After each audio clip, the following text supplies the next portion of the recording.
When I was 8 years old, my parents left me in the village with my grandmother for a few weeks. She lived in a house on the outskirts of a small village. I was bored there because there were no other children around. There wasn't much to do, and I entertained myself as best I could. One day, I was wandering through the meadow behind my grandmother's house, and came across an abandoned well. He was standing on a hillock overgrown with thistles and nettles. Someone threw boards over the borehole and boarded them up. One of the boards was loose, so I took it off and looked inside, into the darkness. I wondered what the depth was. I found a stone and threw it down. There was a long pause, and only then I heard a splash of water.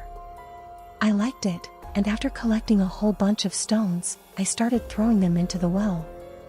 A neighbor saw what I was doing and ran to me. She grabbed my arm and pulled me away from the well. She yelled at me and told me to stay away from the well. The neighbor scared me so much that I ran away. That evening I told my grandmother what had happened. She got angry at me and slapped me, telling me to stay away from the well, but did not explain why. The grandmother uttered only a strange phrase that it was a bad well. A few days later, I started having nightmares. I dreamed that I was walking through a field, through a thick fog. I walked barefoot and looked at my feet. There was no grass, the whole ground was covered with ashes. There was no one around, and I was completely alone. I kept walking, and through the fog I saw an abandoned well. I stopped by it and looked inside. I couldn't see anything, but I could hear the rushing water. Suddenly, a pair of ugly hands appeared in the well. I recoiled in horror and tried to run away, but my arms stretched out and began to chase me. I started running away from them. My hands were long, with disgusting hooked fingers, and as often happens in nightmares, it seemed to me that I was standing still, although I was running with all my might. My arms stretched out more and more, and I felt the disgusting touch of those long fingers on my ankles. And then I woke up in a cold sweat. Even when I woke up, I could still feel the touch of those terrible hands. Scared to death, I tried to catch my breath for several minutes. It was raining, and I could hear the raindrops pattering on the window in my room.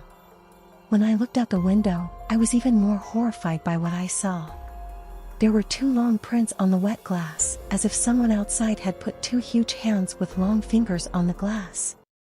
For several days I was afraid to leave the house, but when the nightmares stopped, I finally calmed down. I even plucked up the courage and returned to the abandoned well. I took off the board and looked inside. Far below, in almost total darkness, I could make out dark water. And suddenly I saw some movement in the water. It was some kind of shadow. Frightened, I jumped away from the edge of the well and ran all the way back without stopping. When I returned, I told my grandmother about what I saw. She panicked and went to the neighbors, telling them what had happened. By evening, the whole village had gathered at our house. Everyone scolded me for playing near the well, but no one explained why. Everyone hung a crucifix over the entrance to their house. Neighbors locked themselves in their houses, closed the shutters on the windows, and did not turn off the lights all night. Grandma also hung a crucifix over the front door, and we slept all night on the kitchen floor, with the shutters closed and the lights on. The next morning, my parents came to pick me up. Grandma took them to the kitchen to talk, and they told me to wait in the car. They didn't come out for a long time, and when they came out, their parents' faces were gloomy. Without saying a word, they got into the car and we returned to the city.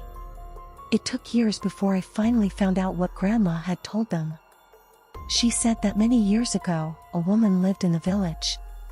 Her house was on the other side of the hill. She was very jealous and was sure that her husband was cheating on her. From jealousy, she went completely crazy, and one day, when her husband was at work, she decided to take revenge on him.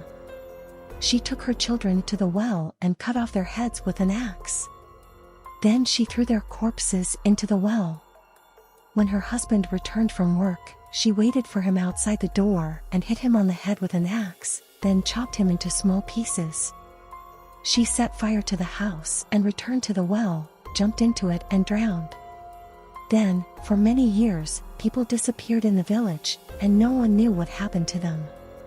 My own grandfather disappeared one night when he went outside. He was never seen again. The villagers decided that the damned well was somehow involved in this.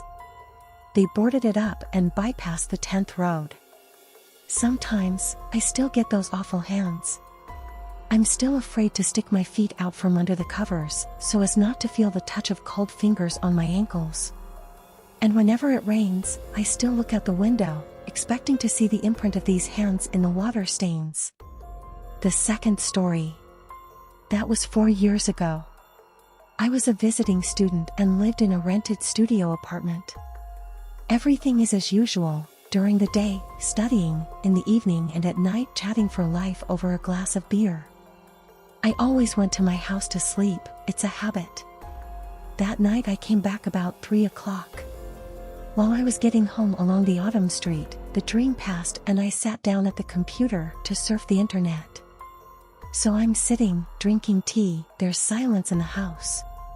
The night is deep around, even on the street no one is hanging around almost. And then I hear a rustle.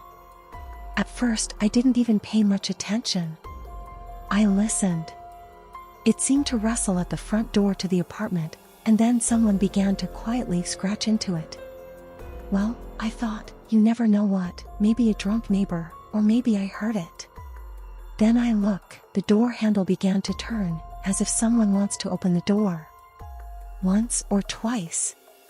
That's where I froze in fear. I think I won't open the door, but I'll go yell at this drunk. I'll threaten to call the police, maybe he'll leave. He came up. Asked, who's there? Silence. And there was nothing else.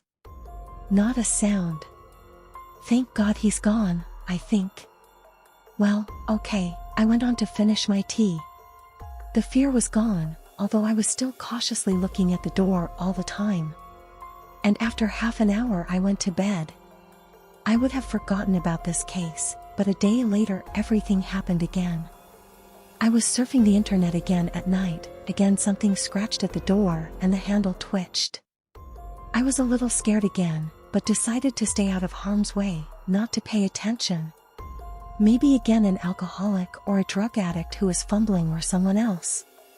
I spent some more time on the internet again and went to bed. The next morning, quite early, I was woken up by the police. Let's ask if I've heard anything. Well, I said that I slept at night, I didn't seem to hear anything special, and asked what happened. It turned out that the child was killed that night in the apartment on the floor below. A 10-year-old girl. They raped and strangled her, and then cut off her head to be sure.